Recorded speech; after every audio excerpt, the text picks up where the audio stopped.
So often you have more than one set of numbers to put into a chart. So in this example table here you can see I've got sales for two different stores here and a list of products.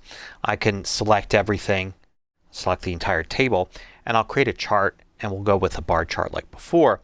And you can see each individual item here, like apples, has two bars, the blue and the green, and you've got blue corresponding to sales A, green corresponding to sales B. Can move this around up here so we could see a little better what we've got. So we can do all sorts of different things here to change this chart. For instance, we can choose one of the chart styles and we'll change the colors that are used. Of course, we can customize those to use other colors and things that we want as well. And we could also do all the things that we did before to change, the Y and the X axis for the charts, and what's shown for different things for each of those. You could also go down to the individual series, click on the series like the blue ones here, and see that that is for sales A, and it's got that name there for that column. Same thing for sales B. So we can edit the references here and change them. We can go way more than just these two. I can, for instance, add another column here. We'll call that sales C, and we'll enter data for that. And now, so I could go in here to where it says edit data references, and I can add a new data reference for C just by clicking there above that column. And you can see now it's got that in a different color.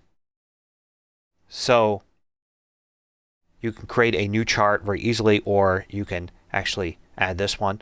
I can now, of course, change the chart type.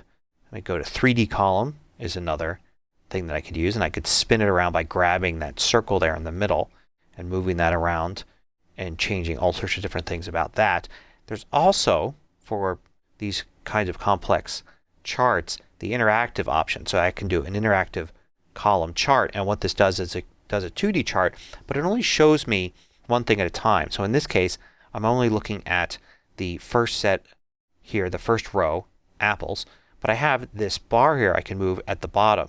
So I can go to oranges and etc. all the way through there.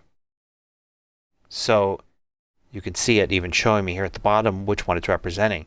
This can help when you have just too much data to actually see on the screen at the time. Imagine if instead of these being products, these were different years, and I could actually move between each year and see different sales for different products growing or shrinking.